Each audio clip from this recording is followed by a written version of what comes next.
Welcome back to the ABC of EDC with me, Rick Flatt, your host through everything, everyday carry.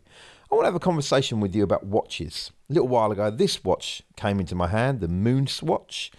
This reminded me of a watch I already had in my collection. This Pagani design, very, very similar, almost a bit, you could say a tribute. At the same time I got the Moon Swatch, I also had the Casio. This was a watch that was very popular in the same way the Moon Swatch just a little while ago. The black one is a friend of mine's. The green and black, that's mine. Now, there are some other watches here as well. This watch is also a tribute to a watch that you might recognise if you're a little bit of a watch kind of guy. It doesn't stop there. I've also got this one. Again, bit of a tribute to another brand. And yeah, there's actually one more. This one. Again, a little bit of a, come on camera, focus, come on. Bit of a tribute to watches you know. So I want a conversation with you about these watches and about an approach to having watches. What are they? Are watches just timepieces? Or is it important to have them from a certain brand for them to be legit? Or will any watch of any similar shape do? Now, people get quite snobby and to fall into a different couple of camps on this, and I've been kind of struggling with where I land on it. So I thought this would be a good time just to have a nice, honest conversation about these tribute watches, and then maybe more legit, or you might say authentic watches. So let's start the conversation with the two watches that kind of got me thinking a little bit about this. First up, the Casio. Again, just a G-Shock, and they called it the Casio because of how it's similar to the Royal Oak watch you can't get. You couldn't really get these G-Shocks for a while, actually. And then obviously the Moon Swatch here. We know the Moon Swatch. Their collab with the Swatch and Omega brand, and it looks obviously exactly like a Speedmaster. But it's not the only watch that looks very similar to a Speedmaster. I've got this tribute here from Pagani Design. Can't remember the reference number. If I can find it, I'll put it in. This is about 60 or 70 pounds. Sapphire glass, quartz movement, chronograph.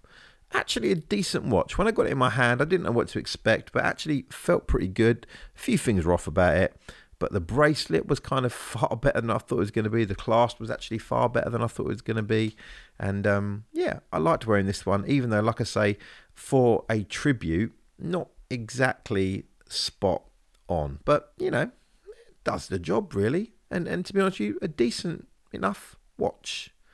Again, going back to the Casio here, it's crazy that this became like really difficult to get, and you had to get them on eBay for like crazy money, because it's just a simple G-Shock, and it's a lovely thing, thinnest G-Shock that Casio had made up to that point. And I couldn't get the black one. I had to get the green and black one. The black one is a friend of mine, he's a player. I had to get the green one, but I love that watch. Now this watch here, tribute to a brand you might know, but I can't mention that because YouTube will mess with me and say I'm trying to do counterfeit goods. I'm not. So this is the Low-Flex Mud Harrier. Yep, this is the Low-Flex Mud Harrier. Ceramic bezel, sapphire glass, automatic movement, 316L stainless steel, hacking, date.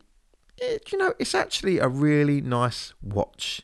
Another tribute to the Low-Flex brand. This is a Low-Flex rate bust, Low-Flex rate bust Whiffany dial. It's a Whiffany dial. It's class ain't too bad.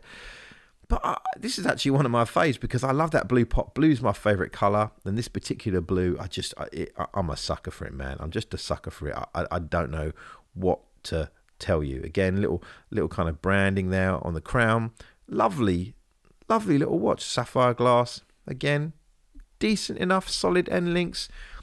Size is good at 40mm. I love wearing this watch. And here's another one, okay? This is the Poudar. This is the Poudar Facray. The Poudar Facray chronograph. Okay, it's just again sapphire, ceramic, decent clasp, quartz, keeps the time. Got that Fanda dial. I think I can say Panda dial without getting into trouble. But anyway, here's what I'm talking about. These watches are strange. It's a strange deal, right? Because you've got the ones on the left, they're maybe more legit there, the Casio and the Moon Swatch, and then you've got these other ones. And I used to buy a lot of these. Tribute watches, simply because I could never lay my hands on the real Low-Flex Mud Harrier. It's just well out of my means. Just couldn't get it. You know, like the rate bus Whiffany dial. Good luck getting a rate bus Whiffany dial. That ain't going to happen anytime soon. So the only way you're going to get a rate bus Whiffany is to buy one of these kind of tribute acts, right? But I've got to tell you, this watch I've got right now, this low flex in my hand right now, it's a lovely watch. I love wearing it.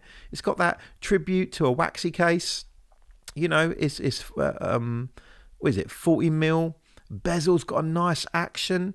It's not a bad watch. If you go on the high street and just try and spend 60 quid on a watch, most of them will be some bullshit watch. But these watches, these tribute watches, are decent watches with good materials. Yeah, they're made in China. Yeah, they break in all sorts of international trade models, whatever.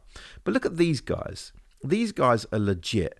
But yet still these are what, 200 quid for the Swatch, 110 quid each for the Casios. But then these, man, you're talking about 60, 70, 80 quid, sapphire, ceramic, good enough build quality, nothing amazing. But yeah, they're tribute acts. It's like going and seeing the Beatles, you know, like the classic, like you go and see the Beatles, but it's spelt Beetles, you know, or going to see the Who and there's like 5 O's, you know, or Pearl Jam and Jam spelt like G-A-M, you know, oh, I don't know, whatever. Tribute acts, they're not the same.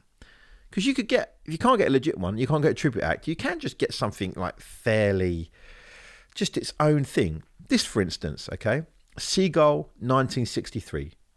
Classic sort of watch, not really a copy of anything as far as I know, maybe I'm completely wrong. Decent enough watch, about 100 quid, 150 quid. It's got a lovely movement. It's got the ST19, manual wind, column wheel, chronograph. Look at it, man. Him juicy. I love this little watch, man. So you can get that sort of a watch. Maybe you don't have to do the tribute thing. How do you feel? Are you bothered by buying tribute watches, knowing that you'll never be able to get the real thing? Or would you rather spend a little bit more than 60, 70 quid on one of these Chinese tributes and get something more like these watches on the left, which are going to cost you a little bit more, but the same basic thing, aren't they? I don't know. The world of watches is confusing. Of course, you could always just stick with the Casio Duro. Anyway, that's me. I don't know what you think. I'll check you next time here on the ABC of EDC. This is a bit of just a mind splurge, this video. So there you go. Blessings. Later. Catch you next time.